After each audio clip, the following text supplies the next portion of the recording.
गोंधळी म्हणावं तसं गोंधळ्यानं विचार केला, ही सगळी आता तल्लीन झालेत, त्याला जरा चिमटा काढून बघूया म्हणून गोंधळ्यानं चिमटा काढला. बरं का आया बहिणीने दुश्मनाला लाजा वाटल्या पाहिजेत मिशा बाळगायला, हिजड्यानं देतो लुगड्याला भरला बांगड्यानं.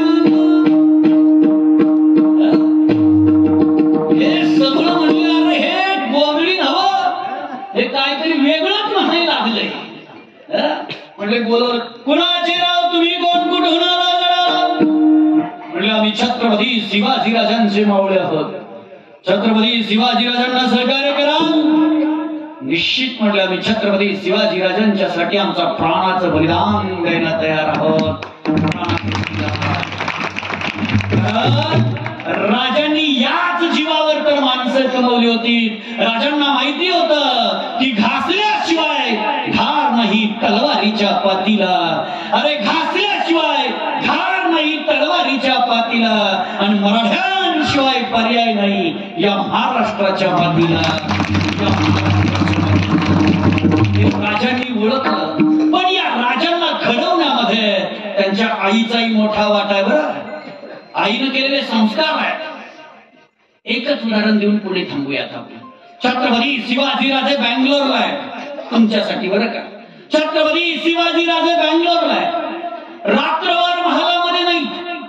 आईचं काळीच मात्र तडफडायला लागलंय. माझा मुलगा मला न सांगता कधीच कुठं गेला नाही, आज गेला तरी कुठं? रात्रभर पोरग घरात नाही. पहाटे 4-4:30च्या सुमाराला छत्रपती शिवाजीराजे महालामध्ये ते झाले. आऊसाहेब जाग्यात होत्या आणि आवाज दिला आऊसाहेबांनी, राजे थांबा जरा. राजांनी जाग्यावर उभे राहिले. आईकडे नजर टाकली, पाहिलं तर आईच्या डोळ्यात राग दिसतोय. राजांची नजर जमिनीला खेळली आणि राजे बोलू लागले. आऊसाहेब विचारतायत, राजे काल रात्रभर तुम्ही होतात कुठे?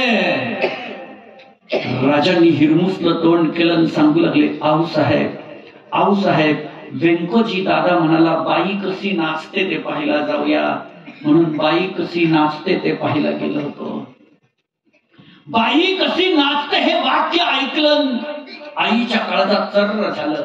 अरे ज्याच्या जीवावर मी हिंदवी स्वराज्याचं स्वप्न पाहते, तो माझा मुलगा जर नाच गाण्यात दंग झाला तर हिंदवी स्वराज्याचं स्वप्न साकार होणार नाही. आणि मग कराडली सौदामिनी, राजे तुम्हाला बाई कशी नाचते हे पाहिजे होतं ना, तर मला सांगायचं मी नाचले असते, पाहिलं असतं तुम्ही. कोण कुणाला म्हणते हो?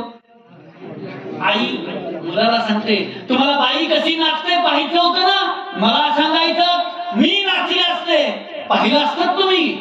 आणि त्यावेळी आऊसाहेबांना वचन देतायत शिवाजीराजे, इथून पुढे हयातभर बाई कशी नाचते ते पाहायला जाणार नाही.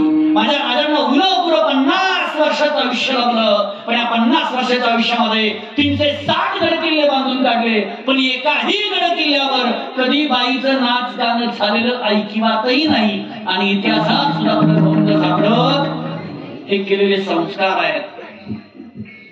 आपले पण संस्कार चांगले असतात. बरोबर 7:30 वाजता चालू होता फुलला सुगंध मातीचा. आपल्या घरातून संस्कार शिबिर असतं ना, 7:30ला चालू होतं. आणि तो मातीचा सुगंध सांगतो, रंग माझा वेगळा आहे, रंग माझा वेगळा आहे, मातीचा सुगंध सांगतो. बरं मला एक सांगावं मात्र भगिनींनो, तुम्ही दिवसभर जे आपल्या मुलांसाठी काबाड कष्ट करताय ती बघायला पोरं घरात आहेत का? खरं सांगायचं, पोरं घरात आहेत का? पोरं कुठं असतात? शाळेत. पोरं त्यावेळेस कुठे आहेत?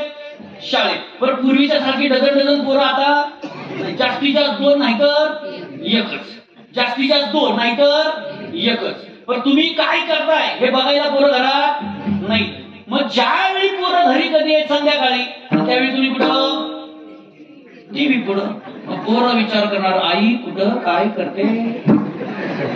आई तर टीव्ही पुढंच असते. आई कुठं काय करते? आई कुठे? टीव्ही पुढंच आहे. आणि जेव्हा ती मुलं मोठी होतील आणि तुम्हाला प्रश्न विचारतील, काय केलं तुम्ही आमच्यासाठी, काय केलं, त्यावेळी त्याच टीव्ही पुढे बसायचं.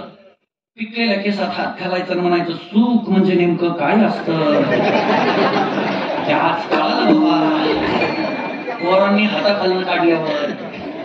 आणि हे सुख जर अनुभवायचं नसेल तर कीर्तन प्रवचन नुसते ऐकायची नाहीत, नुसते ऐकायची नाही, ते आचरणात आणण्याचा विषय. माझ्या छत्रपती शिवाजी राजांचं चरित्र नुसतं डोक्यात घेऊन नाचायचं नाही, तर ते आचरणात आणण्याचा विषय. आपली मुलं घडवताना सुद्धा त्या ताकदीनं घडवा.